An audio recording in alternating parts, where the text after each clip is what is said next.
is the planet's most powerful military alliance that seeks peace through strength. A 32-member nation bloc that spans continental Europe and continental North America. And this week it celebrates a historic milestone, a founding or birth anniversary that just turned diamond. For all its challenges and struggles through the years, to remain intact and relevant, the last 3.5 years have been the most difficult and demanding. At the center of its focus and challenge, Ukraine's survival amidst a war and takeover threat by Russia. And this 3.5-year grueling test to defend Ukraine without physical involvement in the battlefield has been an open-ended struggle with no end in sight. The fix?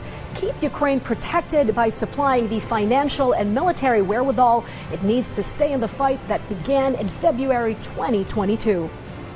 And despite the huge challenges to supply Ukraine with the arms and weaponry it needs, NATO has managed thus far to thwart a Russian takeover. But a change in leadership in the United States and in key NATO member countries could jeopardize Ukraine's status and pave the way for a reversal in fortunes.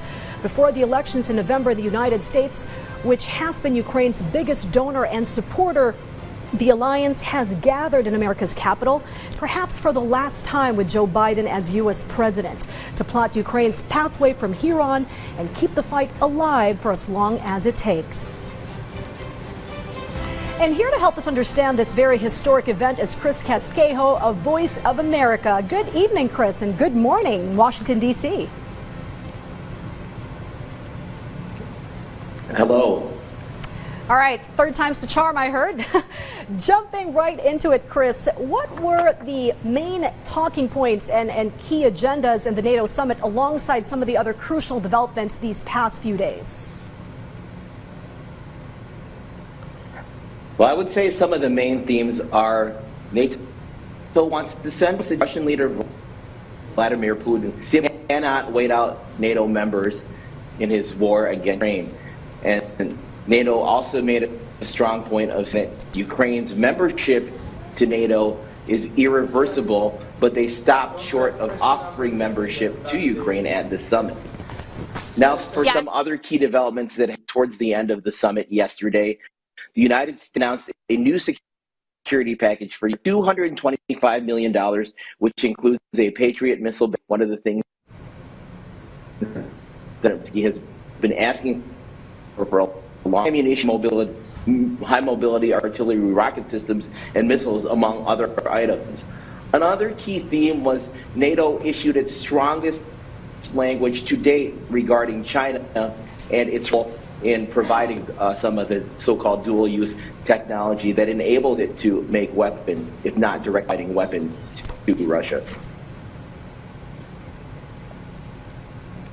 Okay, highlighting perceived global threats and uncertainty, let's jump right into what NATO countries say about North Korea, China, and Russia.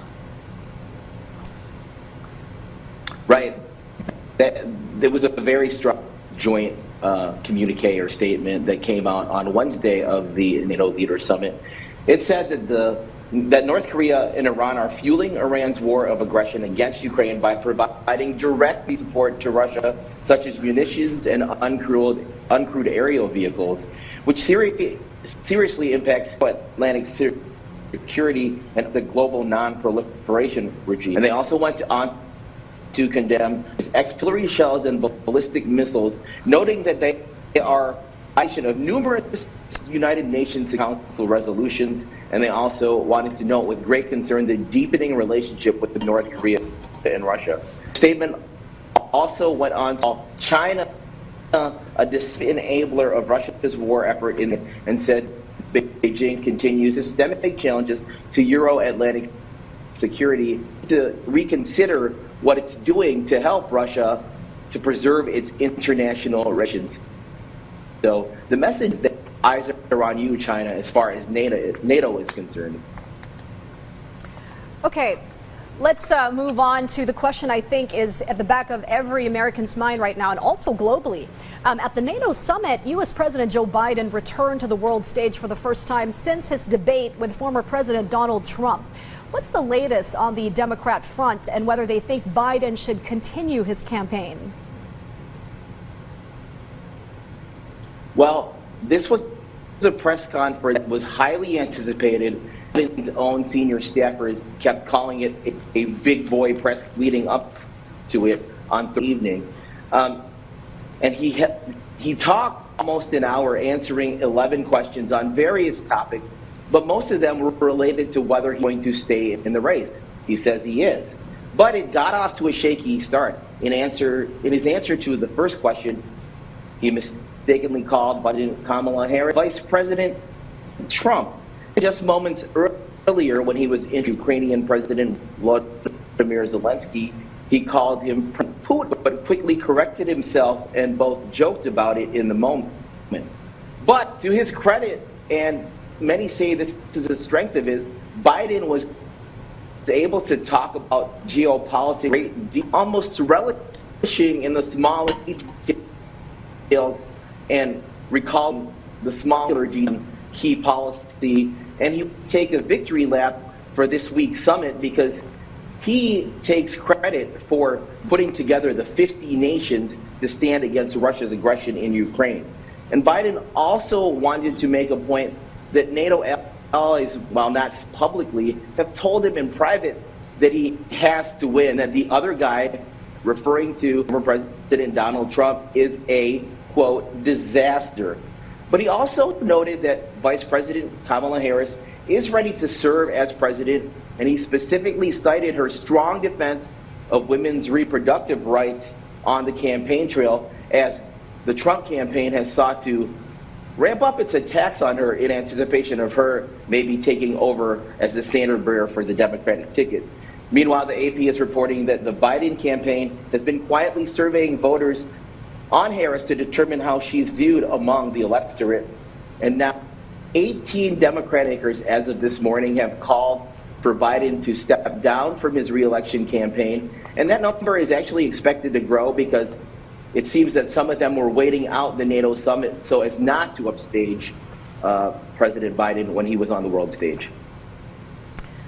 Okay, Zelensky has already begun his overtures to the GOP for extended help beyond January next year with a speech addressed to Republicans the other day.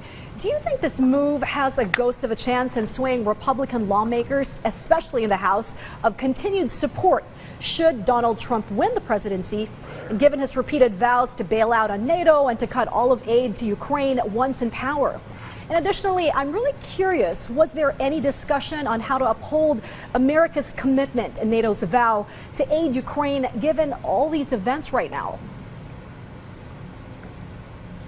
Not really any talk publicly, except Finland's president did say that he has no concerns about President Biden's ability to lead. Now, as far as the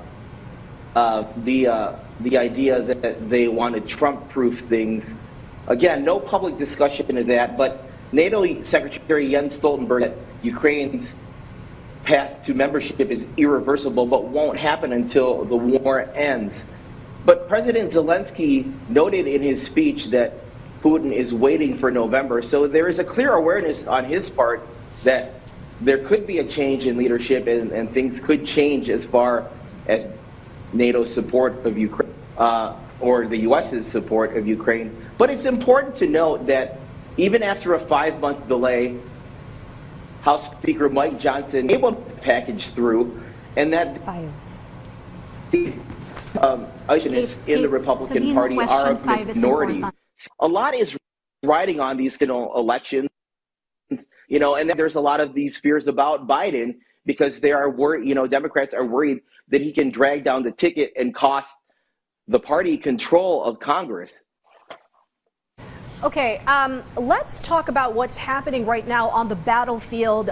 Ukraine's counteroffensive has not yet yielded the results that many analysts and officials predicted, raising the prospects of a protracted conflict. So, moving towards what Ukraine has been asking to be the 33rd member of the NATO group, would that spell the ultimate deterrent against Russia pursuing its war against Ukraine? And or will it result in Russia strengthening its resolve to even escalate its aggression against the former Soviet Republic, especially with its guaranteed help from countries like North Korea, Iran, and China?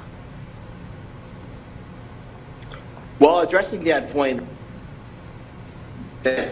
especially including the IP for the Indo-Pacific for Japan, Korea, New Zealand, and Australia. NATO countries are calling on them to do more to supply more weapons and technology to help in the effort. It's a concerted effort. Europe can't do it alone. The United States can't do it without help. And Ukraine can't do it alone. So there's really a call for the IP4 to get more involved. And as far as whether NATO membership would be an ultimate deterrent, we'll just have to wait and see. But it's important to note the timing of this, because NATO Secretary General Jens Stoltenberg has made it clear that Ukraine will not be extended membership as the 33rd member of the alliance until the war with Russia ends. Why is that important? Because of so-called Article 5, meaning that an attack on any NATO country is an attack on all. The only time that was after the attacks on America on 11, 2001. So I don't think it's going to be an ultimate deterrent. There is certainly the message that, there is more of an effort to drive Russia out of Ukraine, that it's going to involve countries moving forward. And a NATO senior official said that Ukraine is on a path to being able to confidently mount her counter-offensives in the not-too-distant future, citing next year as a time, but it will put them on a path to be able to begin to retake territory. But most experts say that the military help is not coming soon enough. Ukraine says it needs it now. It's not going to happen for weeks, months, and maybe even a couple of years. So that means experts are saying that there can be no really effective Ukrainian counteroffensive this year. Finally, we'd like to know, what are the final takeaways for the whole summit? I think it's that Ukraine is very happy with the outcomes, but it still says it needs more. Specifically on Thursday, Ukraine asked for restrictions on long-range targets in Russia, saying that would be a game changer in Moscow. And this is despite the additional military commitments, such as more F-16 fighter jets, which was announced on Tuesday, and 5 additional Patriot missile systems. Ukraine says it needs 7 of those. But the U.S. is not backing down on allowing it to be used only inside Russia's border against targets supporting the Russian military operations in Ukraine. And Biden made a point of reiterating that in his press conference yesterday. That Ukraine is getting help, but it says it needs more. And, we're going to see more of the Asian countries involved in this effort, especially Japan and South Korea. And the eyes are on China. NATO wants China to behave as a responsible world leader, which it says it's not living up to, by providing support to Russia in the form of this dual-use technology. And VOA spoke to a veteran and analyst who really put a fine point on things, saying that Europeans are dying in a war that is fueled by Russia, or are dying in a war in Russia that is fueled by China and North Korea.